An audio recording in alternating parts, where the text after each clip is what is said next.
Folks, it ain't about that. It ain't about the guy who drives by in a clean car when you're dirty. It's not his fault. It's you should figure out how to be clean. You should figure out how to do a job that doesn't involve you walking in mud all day. And that's possible because somebody else has done it. And it doesn't mean, I don't buy the idea that, the society the way it is right now, it has to be this way. Someone's always going to have to work at Burger King. Someone's always going to have to. I don't buy that. I think people are pretty flexible. If you look at the broad spectrum of humans and human behavior from different cultures all over the world, it's pretty obvious to me that there's a lot of different ways that people can act. We don't have to have fast food workers. We don't have to have people who work jobs. We don't have to. We just need to figure out how to restructure society so everybody somehow or another plays a part, has something to contribute, has something to share. I mean, that's what a real society is supposed to be like. I give you some coconuts, you give me some fish. We make a deal, and you do it back and forth and left and right. And when there's nothing to contribute, then you start looking, the president needs to give us jobs. We need jobs. So instead of something to contribute, you just find something to do with your time. And then it becomes about doing that more than it becomes about finding something to contribute. So society gets wrapped around becoming a part of a machine. Society, instead of becoming a bunch of individuals that are expressing themselves in unique ways, and everybody sort of borrows and shares and sells this and you sell that, and we all sort of figure out how we can contribute in a society, we got sidetracked and diverted into these boxes that they call companies and corporations, and we got stuck into these containers they go cubicles or offices, and we got forced into this system. So our time, instead of it being invested in making pottery or fixing cars or doing something where you have a passion or you have some sort of a connection to, instead of that, you've sold your life to sit in a box and work for a machine, an uncaring machine that demands productivity. It doesn't understand you. It doesn't want to understand you. It has a bunch of very strict things in order to keep the humor at a minimum in the office, just in case one of you kids says some stupid sex jokes that gets them sued and they have to give somebody $1 million. So get it together, and this is your life now. No natural behavior. Everybody's wearing clothes they don't want to wear. Everybody's showing up and doing something they don't want to do. They have no connection to. That's the problem with our society. And then what's the reward for all this stuff? Go home, get a big TV. Go home, you're going to get a shiny belt buckle. You're going to get a nice purse. You're going to wear shoes that you couldn't afford last week. You're going to get that dream car. And every week we're chasing down this new object. And every week we're trying to fill this hole in this sad shadow of a life that we've been left with after work. That you work 8 to whatever the hours a day plus commuting, and then you're like this. And that's your life. That's your real life. All that other stuff is not your life anymore. All that other stuff is work. And most of us have committed to that. I know you've been there before, and I've been there before. And we understand that it's a trap because we got out of it. But for the people that are in it, a lot of times they don't even understand it's a trap. They just think it's a good job. They think they got dental. I'm doing really good. I got my own parking spots, got my name on it. And you're just a piece of a heartless machine that makes money. Right, but don't you think you have to go through all that just to figure out what you want to do? Because no, I think I did, but I don't think you have to. Look, I did. But when I became a comedian when I was 21, I was 100% convinced that I was going to be a stand-up comedian for the rest of my life. Like, I didn't need to worry about what was next. I was like, this is what I'm doing. Like, I don't want to do anything else. Like, this is what I'm doing. Once I found it, I was good. All the jobs were just to feed myself while I was trying to make that work. But it's to get one and commit to it and have it become a part of your life becomes really problematic, because if you were a dirtbag like myself who drove limos and did construction and did all these almost kind of temporary jobs that a lot of people drift in and out of, there's nothing expected of you. But if you get hired by a major corporation and become a big part of their program, like let's say you're also an animator and you get a gig. Like I have a friend who was an illustrator, and he was working for Nickelodeon, and he got fired, and he was panicking, and he was like, I don't know what to do. He's like, I gotta figure out another job. So he started making paintings and selling his paintings. It was the greatest thing that's ever happened to him. Now he's his name's Todd White.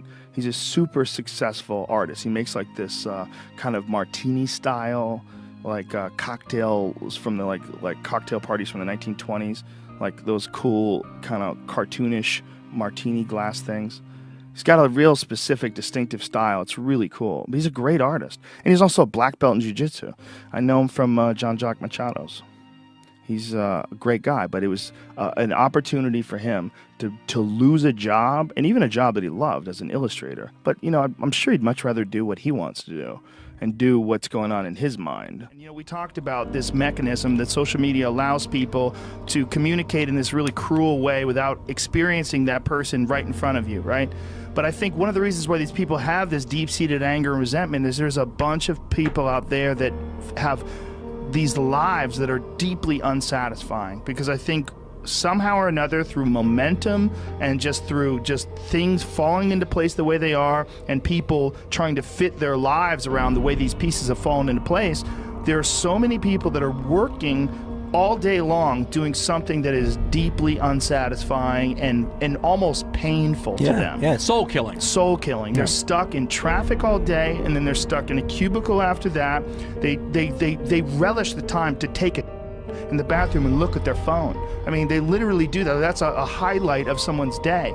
They get in traffic on the way home. They get home after that, they're watching television, and they have deep debt. This is not like there's this soul-killing thing is not giving them any freedom. The debt's huge, dude. And you know what? You sit there and go, and you look at what people make, and you sit there and go, you can make quite a lot of money by average Joe standards and still not be in good shape. No. So I know people turn around, make good living, really good living, and turn around and go, I'm just holding my head above water. And I think that there's a ton of people out there that are probably listening to this that would like to be able to do something else. Absolutely. Whether it's make furniture. Well, they don't want a revolution. Right. They want to do something that's not soul killing. Yeah, if you make furniture for a living, and you feel a great satisfaction out of that, and you sell that furniture, look, man, making furniture feels good.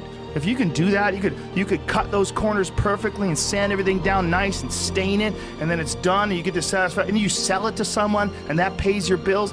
That is infinitely more satisfying than being stuck in some cubicle working for someone that you don't want to work for, having to have these stupid fucking office meetings, talking to people in human resources, sitting down with your supervisor where they evaluate your job performance, and you're not really, you really need to be enthusiastic about this company. This company is your future. This kind of you're like, kill me now. There's a lot of people out there that would way rather do something else, and I hope they understand that they can. Let's talk about that, because we're in that. We're in that please. subject because we've been talking about us and podcasting and new media and whatever. But really, and I rarely like to give advice, because you don't want to be responsible for people acting on it and having it not turn out well.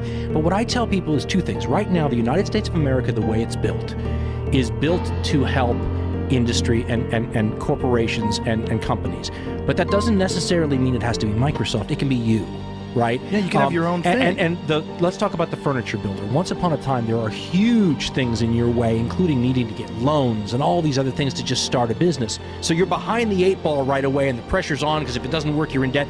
Whereas, we started these podcasts, there's no brick or mortar. Now you've got just the Rogan Tower. It's a little bit different. But once upon a time, it's like in the back of your bedroom, and you've got a company, and it's got a show, and people are listening.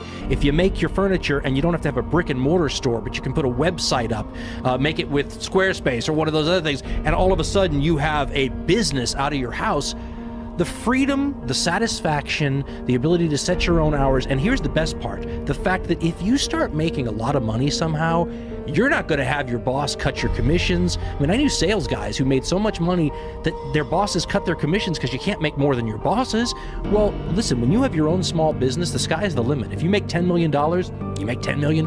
Yeah. So I always tell people that if you can, and it's not always something they can do, maybe you do it on the side when you've got your regular job, starting a small business now, in this climate that we have right now, is not only possible, it's not that much of a gamble, because if worst comes to worst, you didn't invest $100,000 you didn't have starting it all the time, right? Yeah. That website didn't cost you that much. The investment for the tools you may have had already. Podcasting's a perfect example. We make business, like my buddy says, we sell zeros and ones. Yeah. That's what we do. Well, it's never been easier to have a website either. No. Easier with companies like Squarespace. You could develop a website. You could literally build an amazing website in a and fucking sell your hour. furniture. And you right? have a free online store with it, and they have these drag and drop user interfaces. You use photos, you drag them onto there, size it in place, boom. Next thing you know, you've got a website. Sell your furniture, sell whatever the you make, whether you make clothes or you're designing backpacks, or there's a lot of people out there that have interests and they've never pursued those interests because they're fucking tired from doing boring, soul-sucking It's job. hard to go to work and put your effort into that and then come home and then work for yourself. It's very hard. And because you have legitimate passion for what you're Yes. doing, that resonates Doesn't with people feel that like work. experience that. Yeah. If they I mean, I can't tell you how many artists that I've discovered online just through Instagram or through Twitter. Well, Like this someone will send me it's a creative revolution. Yes, in an amazing way. And I hope, and I think there's way more creative people out there than we realize. Oh, yes, absolutely. And I think if people have a regular day job, if you could just find one thing that you do as a passion project and just keep building on it, just keep watering it, keep adding fertilizer, keep giving it attention, keep giving it focus, and you can escape. You can escape, and you can be self-serving. You could be okay. You're going to be okay.